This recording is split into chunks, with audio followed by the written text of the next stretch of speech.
আলাইকুম। এডুকেশন নেশনের পক্ষ থেকে তোমাদের সবাইকে জানা হচ্ছে আন্তরিক শুভেচ্ছা।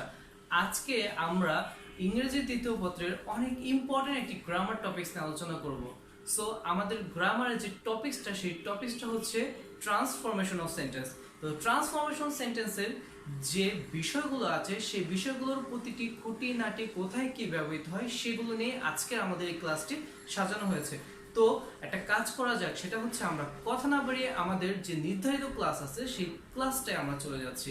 তো আজকে যে আমাদের ক্লাসের যে বিষয়বস্তুটা সেটা হচ্ছে ট্রান্সফরমেশন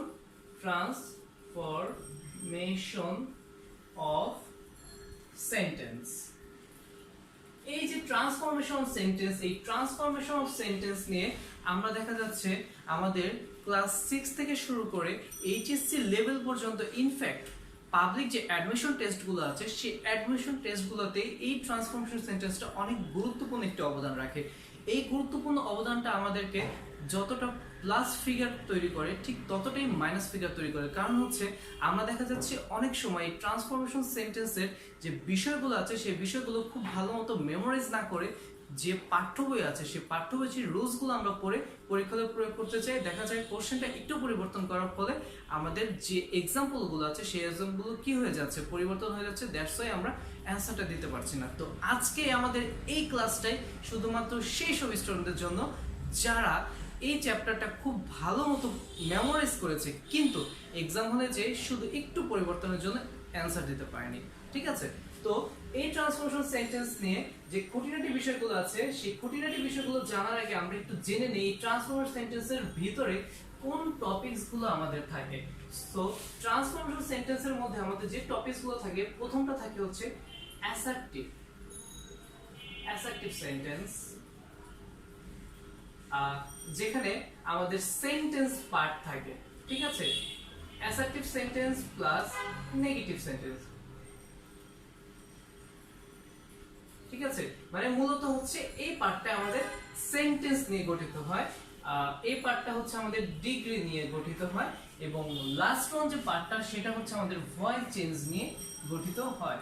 তো একটা জিনিস মনে রাখবে তোমরা, সেন্টেন্স নিয়ে এবং ডিগ্রি নিয়ে যদি আমাদের তোমার একটা বা দুইটা কোশ্চেন থাকে তাহলে মেজরিটি পরিমাণ কোশ্চেন থাকে হচ্ছে ভয়েস চেঞ্জে, এবং এই ভয়েস চেঞ্জটা নিয়ে আমাদের আসলে পরীক্ষা হলে প্রবলেমটা তৈরি হয়। তো দেখা যাচ্ছে আমরা যেহেতু এখানে সেন্টেন্স নিয়ে বলেছি, সেন্টেন্সের অ্যাসার্টিভ এবং নেগেটিভ এই দুইটি ফর্ম আছে, ঠিক তেমনি ডিগ্রিরও কিছু ফর্ম আছে। ডিগ্রির ফর্ম হচ্ছে তিনটে, একটা হচ্ছে পজিটিভ, কম্পারেটিভ, লাস্ট ওয়ান হচ্ছে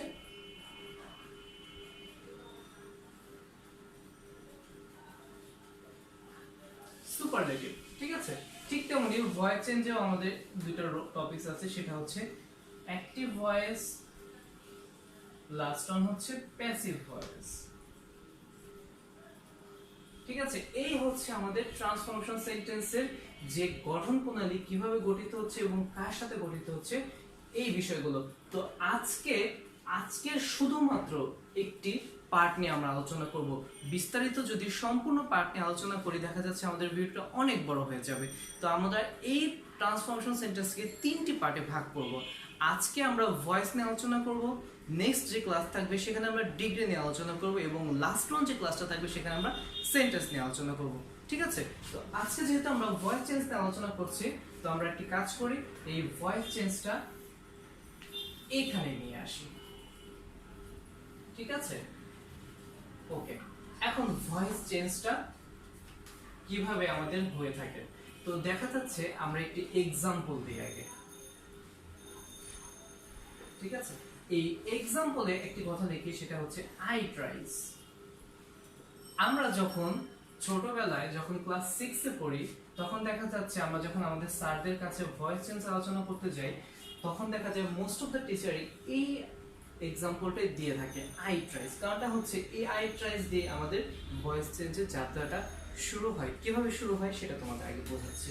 তো আই ট্রাইসটা কিভাবে কি দেখো, একটা জিনিস মনে রাখো, আই ট্রাইসের এই আইটার একটি ফর্ম আছে, ইটার একটা ফর্ম আছে, রাইসের একটা ফর্ম আছে।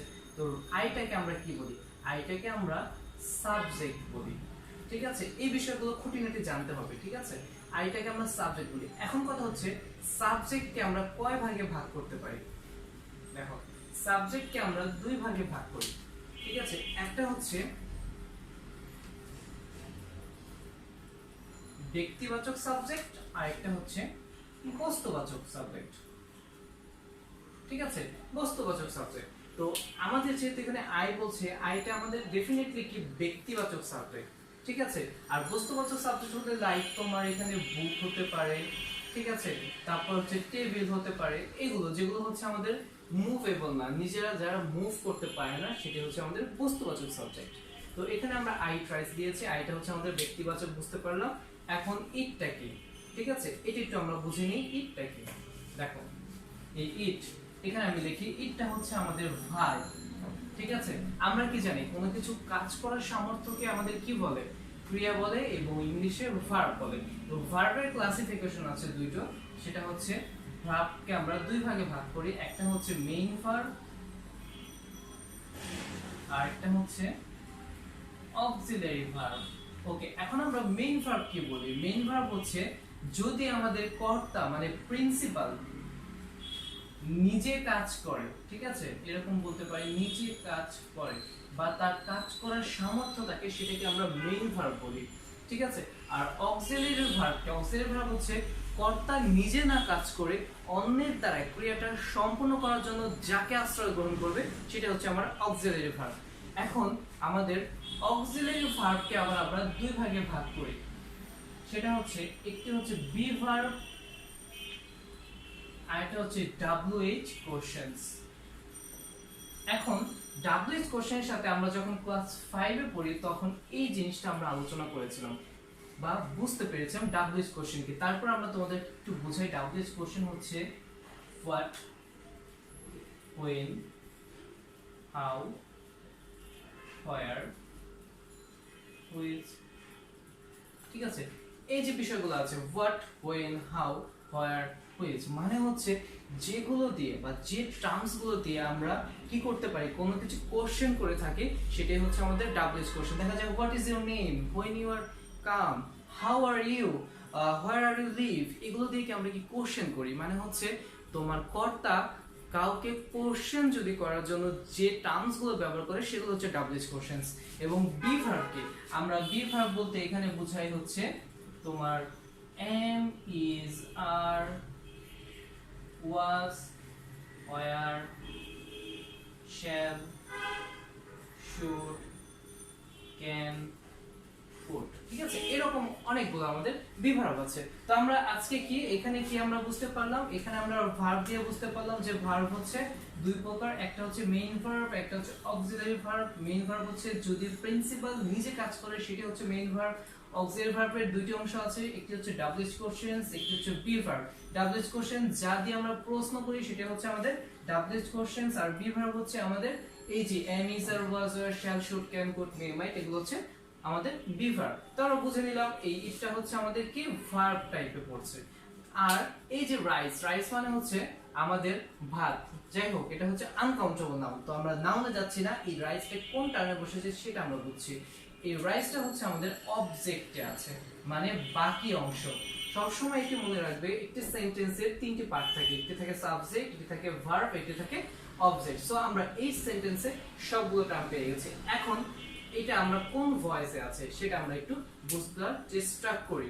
এখানে আমাদের এই যে সেন্টেন্সটা, এটা ভয়েস হচ্ছে অ্যাক্টিভ ভয়েসে আছে। কিভাবে অ্যাক্টিভ ভয়েসে, সেটা হচ্ছে আমি আগেই বলেছিলাম, অ্যাক্টিভ ভয়েস হচ্ছে কর্তা নিজে কাজ করবেন, আর প্যাসিভ ভয়েস হচ্ছে কর্তা অন্যকে দিয়ে কাজটি করিয়ে নেবে, ঠিক আছে, বা তার কাজ করার সামর্থ্য থাকবে না, এরকম বিষয়। তো এখানে আই ট্রাইস, আমি ভাত খাই, অবশ্যই আমার ভাত খাওয়ার একটি অধিকার আছে এবং আমি ভাত খাওয়ার যোগ্যতা আছে, আমি ভাত খেতে পারি। এটা হচ্ছে অ্যাক্টিভ ভয়েস, মানে কর্তা এই যে প্রিন্সিপাল সে নিজে কাজ করছে, সেটা হচ্ছে আমার অ্যাক্টিভ ভয়েস। এখন এটাকে প্যাসিভ কিভাবে করব? এটাকে প্যাসিভ দেখা যায় আমরা না বুঝলেও এটা লিখতে পারি, rice is eaten by me. এখন এই যে এটা হচ্ছে আমার প্যাসিভ ভয়েস। তো এটা কিন্তু আমরা না বুঝলেও সবাই লিখতে পারি, কিন্তু আমরা তো না বুঝে সবাই লেখার জন্য এখানে আসিনি, আমরা এখানে বুঝতে এসেছি। তো আমাদের এটা বুঝতে হবে কিভাবে আমরা এই টার্মটা প্যাসিভে রূপান্তর করলাম। সো আমরা এখন রুলসে যাচ্ছি। রুলস নাম্বার 1, সর্বপ্রথম কি করতে হবে, আমাদের এই যে অবজেক্টটা আছে সেই অবজেক্টটাকে সাবজেক্ট করতে হবে। অবজেক্টকে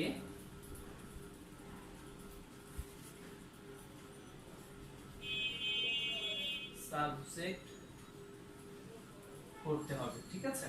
রুলস নাম্বার 2, টেন্স এবং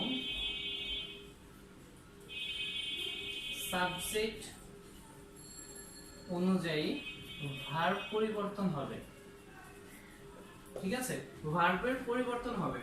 আচ্ছা, রুলস নাম্বার 3 হচ্ছে আমাদের কি তোমার ভার্বের পাস্ট পার্টিসিপল ফর্ম হবে, ভার্বের পাস্ট পার্টিসিপল ফর্ম বসবে। রুলস নাম্বার 4, সেটা হচ্ছে আমাদের বি ব্যবহৃত হবে, বি ব্যবহার হবে। এবং লাস্ট ওয়ান হচ্ছে রুলস নাম্বার 5, সাবজেক্ট এর অবজেক্ট বসবে, ঠিক আছে। এখন এখানে আমরা 5টা রুলস লিখেছি। এই 5টা রুলস কিভাবে এই সেন্টেন্সটায় আমাদের গঠিত হয়েছে সেটা এখন তোমাদেরকে আমি বোঝাচ্ছি। আচ্ছা, ফার্স্ট আমি বলছি রুলস নাম্বার 1, অবজেক্টকে সাবজেক্ট করতে হবে। তো আমরা এই সেন্টেন্সে কোশ্চেনে কি অবজেক্ট পেয়েছিলাম না, রাইস, এটাকে আমরা কি করেছি, এই যে অবজেক্টকে সাবজেক্ট করেছি, এই যে রাইস, ঠিক আছে। তারপর আমরা কি বলেছি, আমরা 2 নাম্বার বলেছি টেন্স এবং সাবজেক্ট অনুযায়ী ভার্বের পরিবর্তন হবে।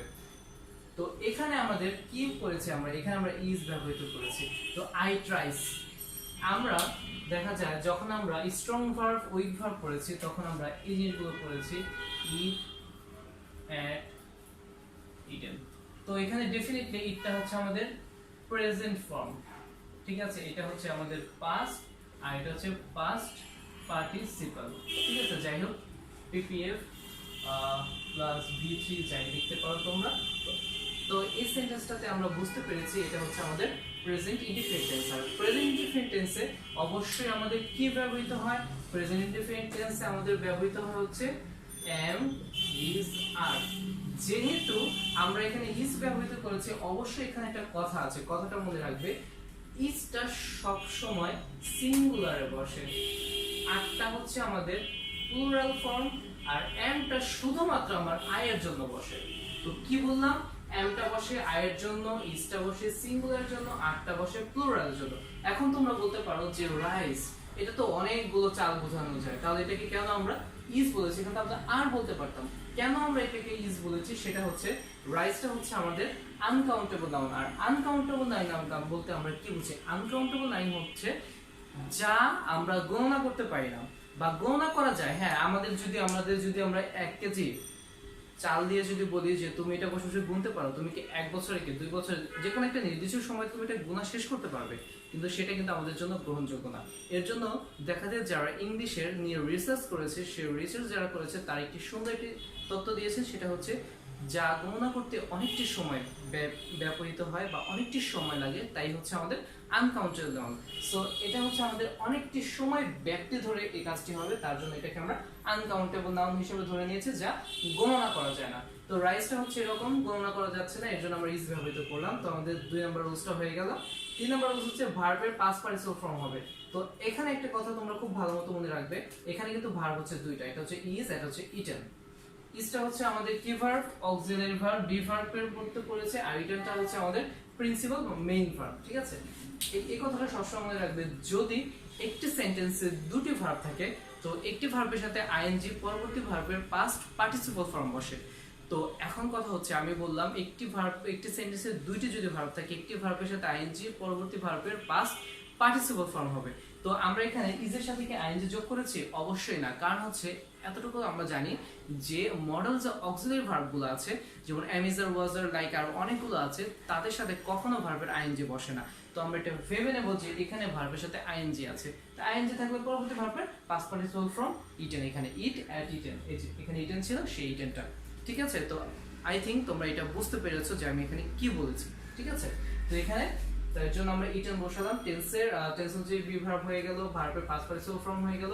এখানে যেহেতু এটা অ্যাফার্মেটিভ হ্যাবোধক সেন্টেন্স, এখানে আমরা বাই ইউজ করলাম, ঠিক আছে। এখানে আমার বিও ব্যবহৃত হয়, কিন্তু বিটা আমাদের এই অ্যাফার্মেটিভ সূচক যে সেন্টেন্সগুলো আছে সেখানে ব্যবহৃত হয় না, বাই ব্যবহার করলাম। আর লাস্ট ওয়ান হচ্ছে সাবজেক্ট আর অবজেক্ট ফ্রম। দেখো এখানে আমাদের একটা বোঝার বিষয় আছে, এখানে আছে আই, আমরা এখানে অ্যানসার কোথায়, হ্যাঁ এই তো অ্যানসারটা আমরা একটু হাইলাইট করে দিচ্ছি, এখানে আমরা মি লিখেছি। তো তোমরা এখানে কোশ্চেন করতে পারো তাহলে আই কেন লিখলাম না।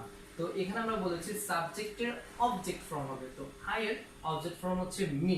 ঠিক আছে, এখন আমরা এতটুকু আরেকটু ভালো মতো জানি যে সাবজেক্ট আর অবজেক্ট ফর্মটা কি। তো এখানে আমরা একটা বিষয় লিখি, সাবজেক্ট আর হচ্ছে অবজেক্ট। দেখো সাবজেক্ট আই, ইউ, হি, তারপরে হচ্ছে এখানে আমি যদি লিখি দে, এখানে যদি লিখি শি, আর এখানে যদি লিখি উই।